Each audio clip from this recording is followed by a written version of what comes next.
Hello, everyone, and welcome back to Everyday Excellence. I'm your host, Todd Baldwin, and today we have Kassandra Hornik, the owner of Honey Go Fix It. Cassandra, how you doing?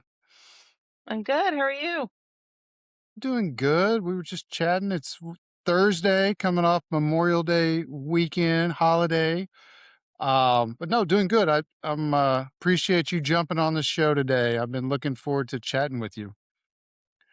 So let's dive in. Like I said, I appreciate you being on the show. And for anyone who's not have heard of Honey Go Fix It, give us a quick version. Who are you? Where are you based? And what do you do? Okay. Well, I'd be really surprised if anybody has heard of us because we're pretty small and pretty young. But we are a plumbing company in Dayton, Ohio. So we do residential service plumbing, and we have been in business for almost 4 years now. And we have six technicians at the moment, and we're just working on growing. Great. I love talking to business owners that are early in their journey. 4 years though, I'm sure it's gone by pretty quick if I had to guess. Yep. And it's funny because so I have three kids. One of them just turned 5, and two of them just turned 3. So it's like the baby in the middle. It goes just as fast with the business as it does with the kids, for sure. Well, yeah, 100%. So three kids, you guys are playing a full zone there in the house then, Mhm. right? With the Mhm. kiddos. Well, hey, that does go by fast. We were visiting earlier, and I had mentioned my daughter just graduated college, and I've got a son that just finished his first year of college, and it was yesterday. They were 5'3". So literally, it just seems like yesterday. So, so you and your husband are the owners of the business. I'm just curious what that journey's been like building a family business together. It's got its ups and its downs for sure, but, I'm fortunate that, my husband, Shane, he is definitely a great partner to have. There's a lot of discussions, late night, early morning, middle of the night, but, we make decisions well together, and I think that it's been good for us on the whole to work through this process together, in building a business. Yeah, it's a whole nother being an entrepreneur is already hard enough. I think when you have a husband wife duo, not that that's a bad. I've talked a lot that have had a lot of success, but it's another challenge, right? Mhm. To running a Absolutely, business. So 'cause who are you gonna go talk to when you're frustrated with your business partner? It's not gonna be your spouse, because it's the same person. yeah, I've always, I've been a business owner for 20 years, and my wife's actually never really been very involved, and that's Mhm, been fine too. It's worked. She's actually helping us out more now than ever, but I guess being empty nesters and she's great. She's been helping us with our social media and mm, our posting and so forth. So that's been fun. But yeah, we've just always kind of gone the other way. Not really by any certain decision. I'm not really sure how that happened, but I've talked to so many business owners over the years that have been a husband and wife team and have built really, really strong businesses. So congrats on 4 years into the journey. When you look back at those early days, what are some things that stick out that maybe some early lessons you learned back then that now you look back and say, mm. "Oh wow, I wish I'd have known that." I mean, there's so many different ones. For me, one of my earliest memories about the business is the day that we technically turned on the phones. It Oh yeah. was a day in October, and it was me, my husband, and our brother-in-law, Tyler. We sat around my dining room table, and we're like, "We get so many phone calls today. We might not be ready for this, guys." And it was 8 hours of sitting there and nothing happened. And that was like the first indication that we're like, "Oh, we're gonna have to market this stuff." It's not as easy as just creating a business profile on Google and, existing. That is a great point. There is a process and a whole strategy to making the phone ring, right? And so Yeah. that's a funny story though. I mean, my probably didn't seem funny today at the time, like, "Oh my gosh, we didn't get one call today." But but yeah, it's a here you are 4 years later, so it wasn't the end of the story, right? You Absolutely not. I mean, we we realized pretty quickly, okay, we need to like get on all the channels, start getting like our name out there in more places, figure out what the paid channels are. So, Sure. it was just a hustle moment, but it was kind of funny looking back to be like, oh, we expected that this could overwhelm us. And that's a lesson I think we've learned a few times is that to not be afraid of getting ourselves overwhelmed with business because that's a good problem to have.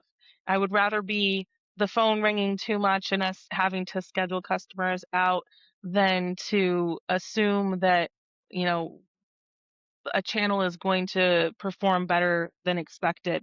Plan for that and then not have anything come in.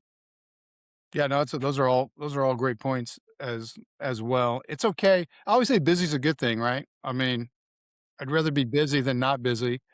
And Mhm. so I remind myself of that when I feel like we're going 100 miles an well, I think we're always going 100 miles an hour. The train never stops, but when things are really cranking and you're just like overwhelmed, hey, that's good. It could always be the other way where you're like, what's going on? How come we don't have any action going on right now? Um, on our prep call, when we were talking about being on the show, you had mentioned your background's chemical engineering, which is not, I'd say, the usual I grew up in plumbing story, right? So I'm No. just curious, how did that background shape the way you think about systems, problem solving, and running a service business? Yeah, I mean, that's the neat thing about engineering is that it is, a system for how to approach a problem, right? And so I'm not designing, processing facilities anymore. I size pipes still, but it's a different type of pipe sizing. But you know, it is a way of, you look at a problem, you figure out like what are the parameters, what are your limitations, what are the resources that you have to work with, and then you design something based off of that. And I think that that approach to business and that approach to the problems that we encounter with customers and with our employees has been really beneficial to how we're building the business. I think it makes us a little different too. Yeah, yeah. I'm trying to think if I've talked to plumbers that have a chemical engineering background. Nothing's jumping out at me, but that's a great, the problem solving, the whole way around thinking about that. I like that because that is unique. And that's a good, obviously great skill to have. And so that background education sounds like it's been very helpful in running the business. Um, you also mentioned that one of the reasons you wanted to start the company was just wanting more control of your schedule, right? And building something that you Hmm. own. And so Yeah. I'm just curious, what was the moment where you and your husband said, let's actually do this. Let's go for it. Yeah. So it was, let's see, we started the business after my son was born because he just turned 5. But it was like he was only about a year old, and we were trying to figure out kind of like what the next thing was, right? So we were in a very fortunate position. Um, and, I had a job up until he was born, and then I ended up quitting and kind of going on like a year where I wasn't working outside of the home. Um, and we were coming up to the point where we were going to have to make a decision on something, right? Either I was going to have to go back and find another engineering job or something like that. And that always brings the possibility of like, well, if I go work for somebody else, are we going to have to move for me to find that job? Or are we going to be able to stay where we are? And we had a home and a location that we really liked. And, he had a friend who was like, well, I think that we can do this, right? I think we can build this business together. So we did a bunch of research on it and the numbers look good. The possibility looked good. And so we're just like, well, it's like now or never. We're gonna do this. Let's go for it. Well, congrats for jumping off what I call the entrepreneurial cliff because my joke is everybody wants to be an entrepreneur until it's time to jump, right? Because it's scary Mm, because you're looking over that cliff and you're like, oh my gosh, are we going to really do this? Or, everybody wants to be an entrepreneur until it's time to give up the paycheck, right? So congrats on that because it's a big step and it's a big leap of faith, right? But you're betting on yourself. mhm, So I always commend people. I mhm, think it's awesome when people take that leap of faith and say, hey, we can do this. Let's go. And actually jump because again, I've talked to so many people that, man, I'm going to do this, I'm going to do this, and then they never do it. And I think a lot of times they regret not. trying, right? Or like, hey, because you'll never know, right? And if you don't try, you never Yeah. know. Hey, that could have been a great thing. And hey, if you fail, that's Mhm. okay. Just pick yourself back up. We're resilient typically, right? Dust yourself off and Mhm. go find something else that you can make happen. Is there anything that's been harder than you thought it would be running a business? Um, Or yeah, what? I mean, there's lots of different things, right? I mean, I told you the story about how we thought the phone would just ring, and then the phone didn't just ring, and so we had to Yeah. find out how to make that ring, and how to keep making it ring, and once we started hiring employees and expanding the business that way, and it wasn't just us anymore, that brought its own new set of challenges, and just being able to work with other people and to work around different schedules and different personalities and uh I think one of the hardest lessons for us to learn so far has been that while we are entrepreneurs and we have like a certain set of values and motivations, those don't carry over to our employees, and there's nothing wrong with that, but it does mean that the things that we think are going to be motivating to them sometimes turn out not to be. Yeah, it's man, great statement because it's so true too. And they're not. I'm trying to think who it was. It's one of the guys I follow, but I mean, he said, "Look, don't expect your employees to think like business owners because they're not. They're not business owners, Hmm. and it's They're not their not. business. And so Hmm. you got to drop that expectation. But I do think you can get people very close to thinking like that, right? Or have that mentality, but they're never going to Yeah. think about it or care about it like you do. But I think there's a really close level to getting what we hope they would, be or like to think like we do or business owners. But and that's just finding really good people. But yeah, that's a realization I think every business owner has. And then hey, I've had lots of ideas that I thought were great, and then I ran them by the team, and it was crickets, right? Or was it? It kind of did Or not. It did sometimes not they're have as like, much sizzle as I thought it was going to have in my brain. yeah. But Sometimes I they're always like, just, why would you do that? That doesn't make any sense. That sounds awful. Don't do yeah. that. But my experience is just keep firing away, right? Trying to come up with Mhm. different ways and ideas and ways to motivate and reward your team. Um, Real quick, what's you're 4 years in? What's been the best part of owning your own business, or maybe better than expected, or Yeah, I so the thing that has been really interesting lately is as we've been going through another hiring journey, um, finding out that there are people in the plumbing community in our area who have either heard about our business from various channels, or even knew of us and or knew my husband at an earlier stage in his plumbing career and have actually recommended plumbers to apply to us, right? Like, so hearing that we're starting to build that reputation of a place that people want to work at has been really rewarding. so your husband had a plumbing background. Yeah, he did some time with Roto-Rooter, he did some time with Benjamin Franklin. So we did have a little bit of a background in it before the plumbing was not completely random. It was a little bit random, but it wasn't completely random. I got you. No, that makes sense, and that's cool that that the other people in your industry have actually heard about you guys and your Mhm. name and brand that you're building. I've actually Mhm. done work with Benjamin Franklin and Roto-Rooter back in the day, back in the print days, but, yeah, I worked with tons of plumbers over the years, but those are 2 names that ring a bell, for Yeah. sure. Let's talk a little bit about, your culture and, your values and so forth. What is your culture like? Yeah, we have a heavy emphasis on like education for our plumbers. One of our things that we have posted right at the top of our website is that we have the most masters in the Miami Valley. So it's a little bit of a marketing phrase there, but what that means is we encourage our plumbers to go along that journey, right? We want them to get that credential, and we hope that they stay with us after they do, but even if they don't, we still believe that like during the time that they're here with us, working towards that is a proof that they know what they're doing. The customer can have more confidence in us because we are investing in and training in our employees to make sure that they're up to date on what is code and what is the latest products and techniques that are available to them as plumbers. Along with that, our uh, mission statement is to build sweet lives.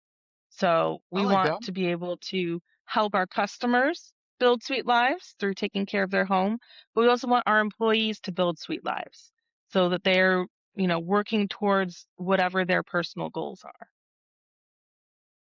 Man, I love all that. I love all of that. I love those slogans too, and how you threw masters in that one saying. hmm What was it about? Say that again. Most The most. the most masters in the Miami Valley. Yeah, it's got a nice ring to it. Master hmm plumbing is what we're playing off of, right? Yeah, or a master plumber. Yeah, no, I love that. Plumbing, it's a trust-based service, right? So customers are often hmm calling because they have something going wrong, right? They've got an issue. I need it fixed. How do you train your team to show up with the right attitude? Because I mean, some of these jobs can be very grueling. Yeah. I mean, it comes down to a lot of repetition and talking about it, right? Um, Another thing that we do is, outside of the training and the role playing and all that, every morning we come in and we do what we call 3-3-20s. So it's 3 gratitudes, 3 contributions, and then 20 repetitions of something. It can be 20 minutes of reading, a motivational book, 20 minutes of listening to a podcast, or 20 exercises, right? You just something to help you get yourself in that mindset of uh, improvement, basically. And the gratitudes, everybody, talks about doing gratitudes. Um, I think the important one there is the contributions. You're looking for something that you did recently to make the world a better place. Man, I like all of that too. That's cool. That gets everybody on the right mind. I guess the right mindset, right, or frame of mind, going out with a good, hmm positive, upbeat attitude. Yeah, I'm real big on all the self motivation, and we'll talk about one liners here toward the end. But anything just to kind of get your mind reset, right? If you're Yeah, if you're and going through a rough it's a time, great or Yeah, it's a it's a great what? bonding experience for the Yeah, team too, right? So we're coming in every morning and everybody gets to hear a little bit about, maybe what's going on in their life. Because a lot of times I feel like the gratitudes reflect um, just kind of what you've been thinking about, maybe what you've been going through. And so you get more of that cohesiveness with the team. I think it can help too with the collaboration aspect. Plumbing is definitely a collaborative field. There are jobs that you're going to need advice on or you're going to need physical help on, and if you have recently heard about something that your coworker is going through, you're you're going to come at them with a different attitude than if it's just like, oh, this guy, he needs help again. yeah. No, I think that's y'all do that every morning. Did Well, you? not Sundays and Saturdays because we don't have as many Well, people working those days, but sure. Monday through Friday, yes. Yeah, 7:30 in yeah. the No, I morning, think we're all that's sitting at the conference room table. really okay. That's that's a great exercise, and good buy-in with the team on that every Mhm. morning. Yeah, well, I Nice. mean, this is one of those things that we've had eye rolls in the past, right? But I Yeah. think one of the lessons there is if you demonstrate it and you believe it, your team will follow you. I agree with you too with that 100%. Another thing you mentioned that I thought was interesting when we had our prep call was focus, right? You said focus is hmm more important than adding revenue streams too quickly.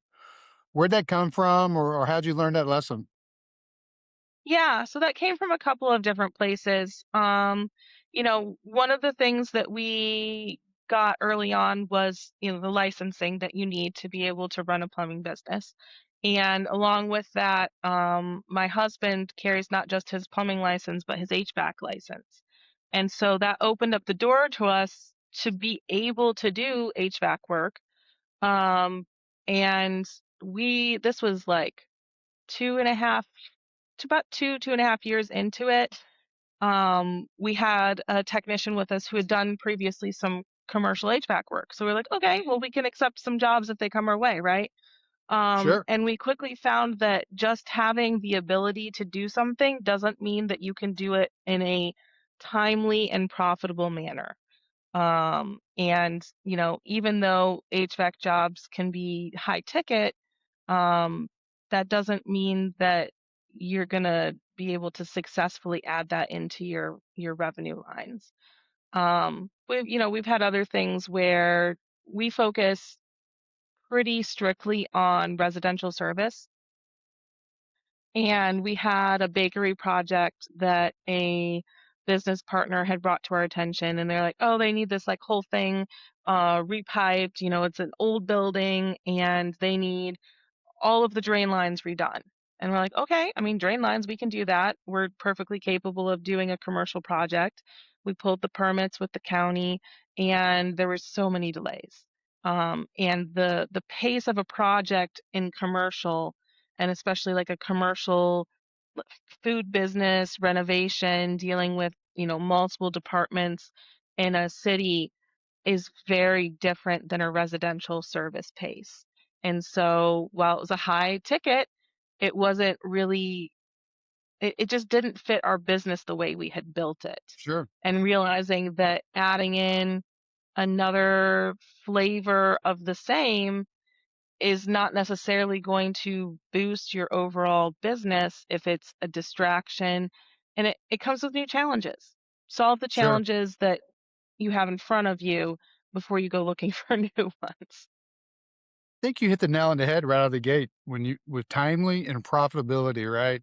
Can we do this Mhm, project in a timely manner, and is it gonna be a profitable project? That's a mhm, great takeaway for our listeners, right? Thinking about adding service lines and to really drill down and think about that. Plus, yeah, commercials night and day from residential, you show up, you're in, you're out typically, right? mhm. Job handled, even if it's a full day job. But commercial, yeah, pulling permits, different departments. Yeah, it sounds like a great learning experience. Are you guys still doing commercial? Has that slowly been expanding or So the way we do it is we don't advertise it. We don't seek it out. If somebody calls us, it's typically going to be like a small business, a restaurant or something that has more of a service problem, right? Not like a renovation. And so we'll go out and we'll do those jobs when they come our way. But like I said, we're not seeking it out. It's just sort of like if it comes our way, we will give the bid, we'll give them our time. Sometimes it moves forward, sometimes it doesn't, but at least we kind of know better, like the big stuff is not really what we want to get into, at least when it comes to commercial. We'll do almost anything when it comes to residential, but sure? even then, it's probably going to take us 2 weeks or at the most. No, I got you. Yeah, it totally makes sense. Let's talk a little bit about brand positioning and expertise. The name Honey Go Fix It is Hmm. catchy, I think, memorable too. How'd you come Hmm. up with it? Well, when we were starting out, it was me and my husband and my brother-in-law, so my sister was kind of in their mix too, right? And those were the plumbers, so I was sending out my honey. How'd you go fix it? I like it. The name's not trade specific, right? So it really gives you room to No. grow, It especially when you're does, ready although to we really did type find up your out that that PhD. is a tricky thing early on. Um, Yeah. if you have a name that isn't trade specific, and especially one that has the name, like the words fix in it, you're probably going to get a lot more people with general handyman calls. So that's why we added the plumbers underneath. It's not part of like the official business name. We didn't do the DBA on it or anything yet, but uh, having that on our logo does seem to help a lot with people know it's for plumbing. Yeah, that's a great point too, because it is there. Hmm. But Honey Go Fix It really jumps out. I think it's a catchy name. You do have plumbers. That's how I knew you Hmm. guys were plumbers. I think when we first reached out to you guys and we connected, it came across as Honey Go Fix It. And I was like, I wonder what this is. And I was like, oh, it's a plumber. So I think a mission Hmm. accomplished there. It definitely caught my attention. Um, what do you think plumbing problems that homeowners misunderstand the most? Mm. Um, I mean, there's a couple different categories of things. One that kind of catches me off guard every time it comes up is with water heaters. If the tank is leaking, I've had more people ask than I would have expected if we can repair the tank, Yeah, and that is something you can't repair. You gotta get a sure, new one at that point. Um, I think the ongoing maintenance of plumbing in general, people aren't aware of, so they don't necessarily know that, hey, you'll get a lot more life out of your water heater if you get it flushed regularly and get all sure, that, all of the sediment out. um, Causes corrosion to the tank, and it can cause overheating, which again degrades the tank itself. Uh, sure. and then around here, one of them is hose bibs. Um, Hose that one bibs? actually is a naming thing. Yeah, so sometimes they call it outdoor faucets, outdoor Sure. spigots. It's what you hook your hose up to on the outside of your house, right? Yeah, yeah, Most of my guys call them hose bibs. Uh, but because we do have winters, they're not like the hardest winters.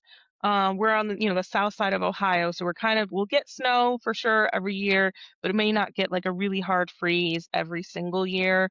And if we do, it's not usually for very long. And people think that if it's a frost-proof hose bib, that that means that they don't have to worry about it. And that's not the case. You have to still disconnect your hose, make sure it's drained out. The frost-proof mechanism is a really long valve stem that goes behind the wall so that it shuts off the water inside the home, inside the envelope of the right. home. That's the frost-proof function. And if you leave your hose hooked up to it, you're susceptible to freeze damage. Do you guys so I'm in Texas, I'm in Dallas Fort Worth, so Hmm. I always disconnect my hose, but if we're gonna have hard freeze, which we'll have several, and sometimes typically seem to have an ice storm every Hmm. year, but I always put faucet covers over those, what you call Hmm. hose bibs, right? Do y'all do Yeah, that in Ohio? Do you recommend that? yeah, we do recommend that. Like little It plastic it covers can Yeah. that go So over? Yeah, I see it more as an airlock mechanism than really insulation, right? yeah, Because if it gets cold enough for long enough, that insulation cup isn't really doing anything, sure, but it is ensuring that you've disconnected your hose because you can't put it correct. on if your hose is connected. That's right, that's a good point, yeah, yeah. Yeah, we tend to freak out in Dallas Fort Worth when storms come. You would think the world's ending, but nobody knows how to drive in Texas, I guess. I grew up in Amarillo, Texas, up in the Panhandle, so we got snow every year, much colder. So it's like this is really no big deal, but it's just the ice because we just build up all our roads, the highways. These overpasses are you know 6 stories in the air sometimes going over. We just build up and over roads, and so those are very dangerous, obviously, when it's icy. So Mhm. that's, I think, one of the reasons why people freak out. But yeah, those are good points on disconnecting the hose. And I think there's a lot of homeowners that still forget that. You don't want pipes bursting. I had a pipe burst over my garage with a big storm we had back in 2021, and that is Mhm. no fun. If you're gonna have a pipe burst, over your garage is a good place, but it was still a mess, and we caught it early.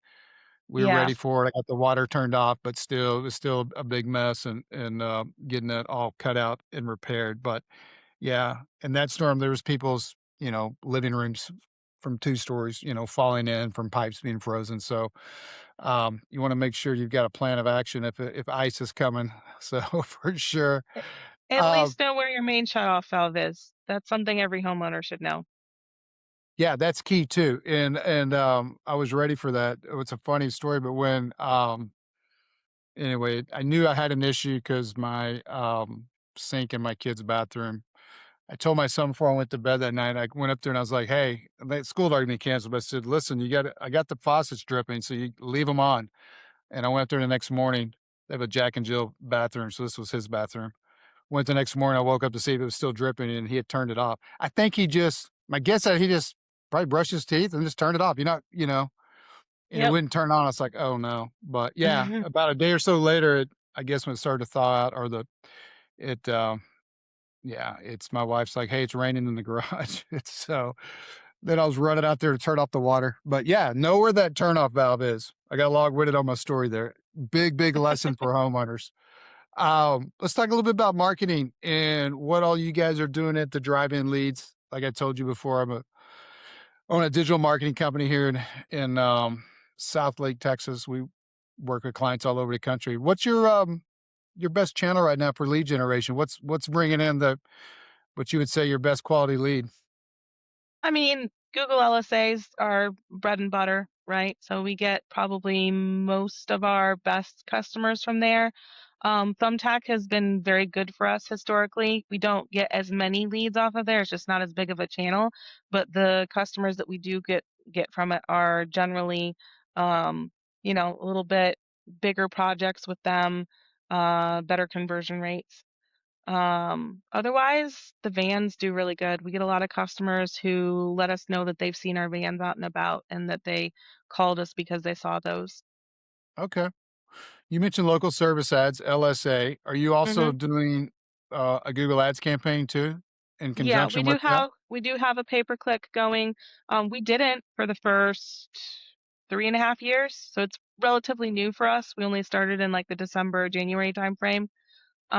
So there it does better some months than others. But it's like I said, it's still relatively new, so it's not something that I consider to be like one of our main channels. I get you. And what about organic leads from the website? Just ranking, as what we call search engine optimization. Are you getting Yeah. some good organic leads as well from the site? Yeah, we do. It's still pretty hit or miss, meaning that it's not a regular, like, I don't get them every day, but I probably get a few a week. And certainly like, a dozen or so a month. Okay. Yeah, a SEO strategy we find is really important just to solidify that digital footprint. And really Mhm. that comes from not just our beliefs, I mean, as a digital marketer, but just working with the clients all these years. They Mhm. will tell us they feel like we agree with this. The best lead off Google comes from organic, second being paid. But I think the organic is because they bypass the paid. Mhm. And I've had a lot of people say, I don't even click on those paid ads. I'm like, you may not, but Google prints money from those paid Yeah. ads. So we know there's It's traffic. funny.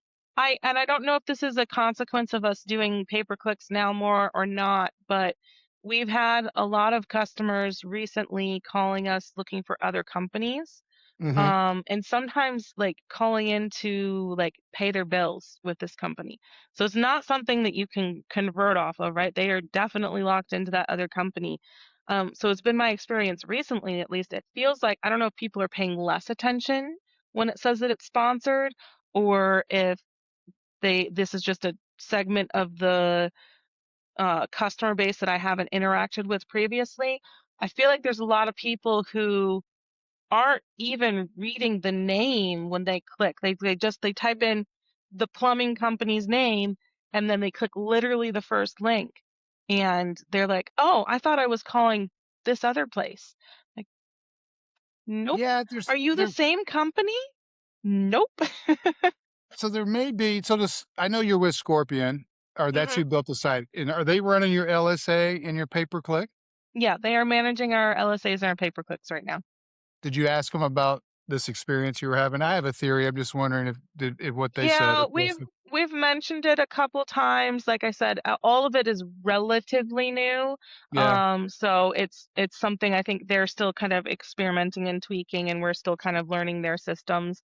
But yeah, I mean, my best theory was it's just a lot of customers who aren't paying attention when Well, and we're advertising on like those company names, so we show up, and then they're not paying attention, so they click okay, so through. that's what's next. You're doing some I competitive I bidding. think so. I think so. Yeah, and I that's think one they're thing doing you some can kind of do competitive bidding.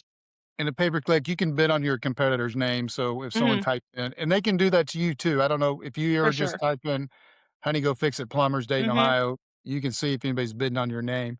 yep, And if they are, you always want to make sure that you are bidding on your name too, because that is a very, very cheap click if it's actually you. mhm, Um, and that'll protect your space. I mean, if you're bidding on your own name, you should show up first. So that kind of protects you for any competitors bidding on your name.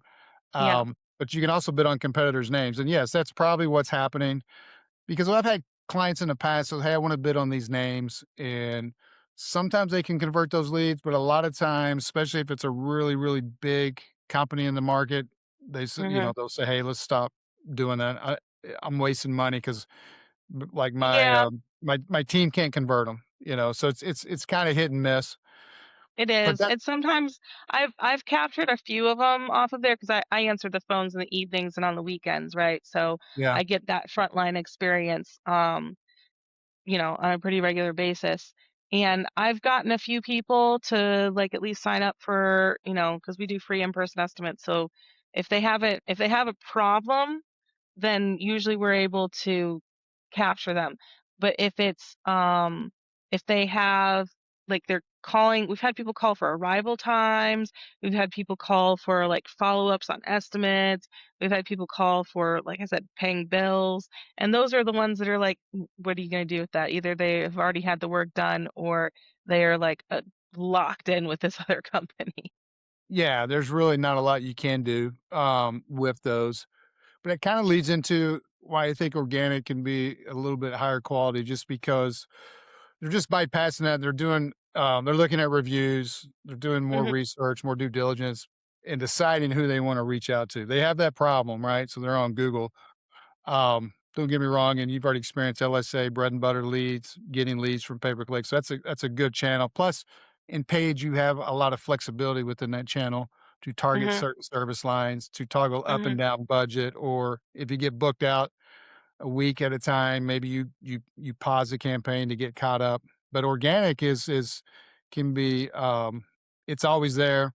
You're not paying Hmm. for that traffic. Well, you pay typically someone to optimize it, either an in-house person or an agency to work on the site, but you can get all the clicks you want on your listings there, and there's no additional charge. Google's not making any money off of you. So great high quality lead. So that's something I would definitely, in our experience, always still be able to work with agencies. Make sure you got a good grasp on that, or that you're making headway. It's a slow channel to build up over time, but once get to the other side, as we like to say, it can be turn into really your best ROI as far as cost per lead and so forth. That's our experience. That's what a lot of feedback we get from our clients too. I'm curious, you said you had worked with several agencies before you started working with Scorpion. What was the common theme there? And you won't hurt my feelings if say anything negative, but what was the reason for changing, 3 or 4 times? Yeah. So the first couple that we tried, it was mainly a responsiveness issue.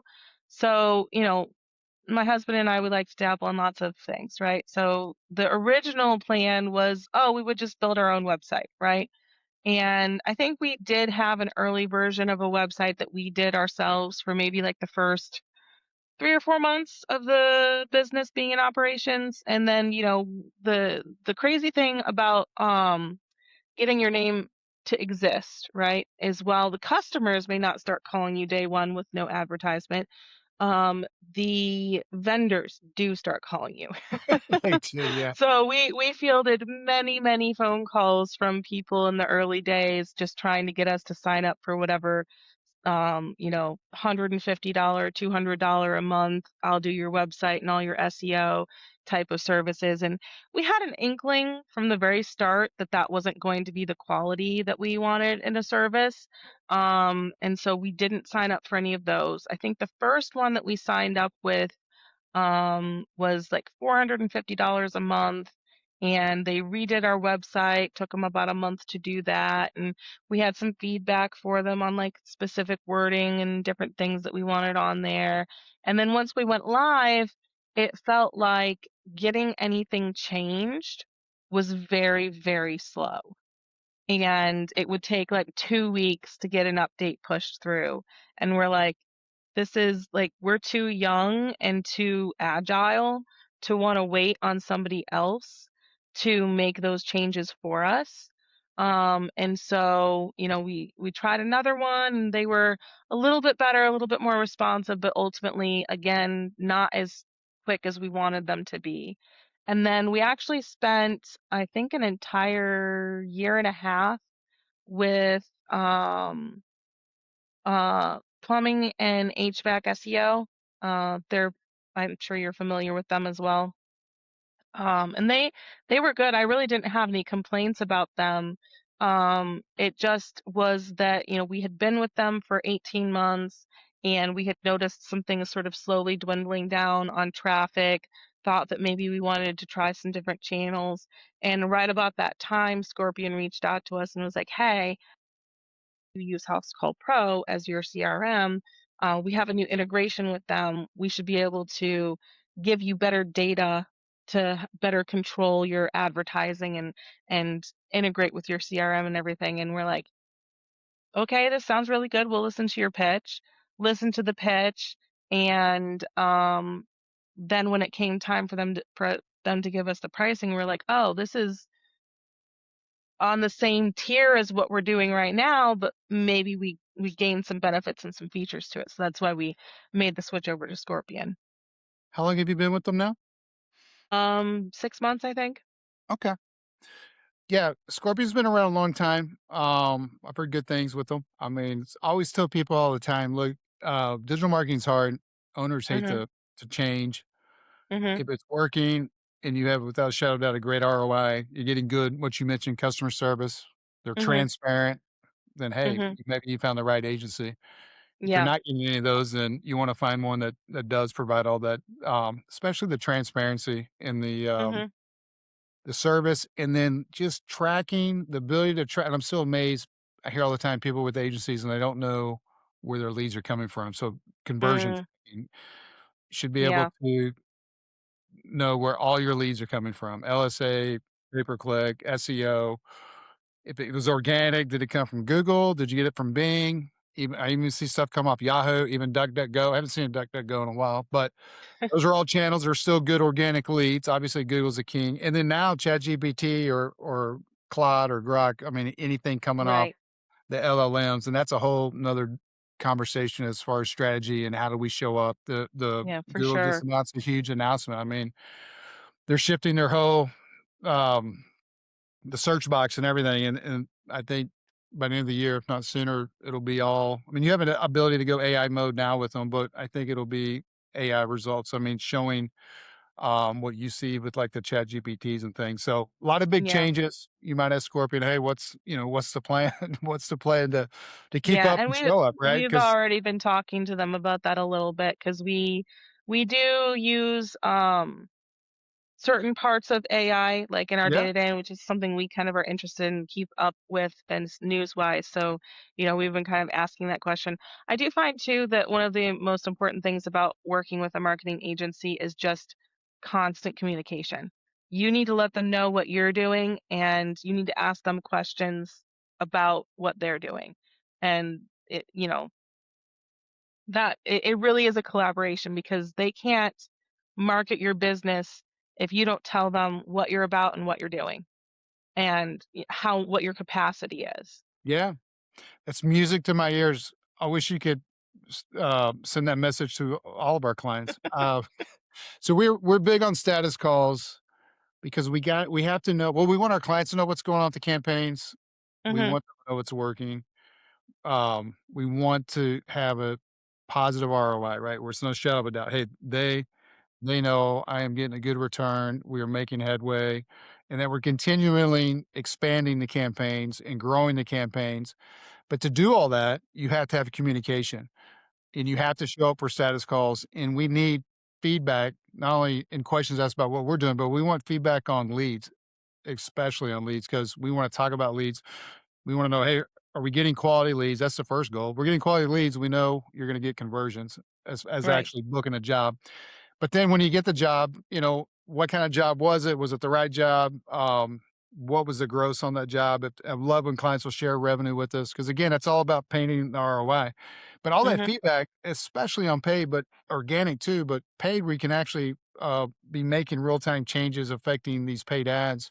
It's invaluable. That's what helps make our analysts optimize the campaign, or that's a big part of it, right? And that we're getting the right leads. If I get you 40 leads in a month, I'm just throwing out a number and paid, but they're the wrong kind of leads. And we've just spent money for no, for, for nothing. So, um, but what's interesting is the reason why I said that I joked about my clients. Some of our clients, um, it's a very common theme. I don't know if it's working or, they start questioning campaign and we can almost always point that back to they haven't been on status calls or they're of every four that we have, they're on one. And, Mm. so it's interesting. I like hearing that. probably make a video short out of this little snippet because, um, if you want your marketing to work, you gotta show up, and you gotta Yeah, communicate yeah.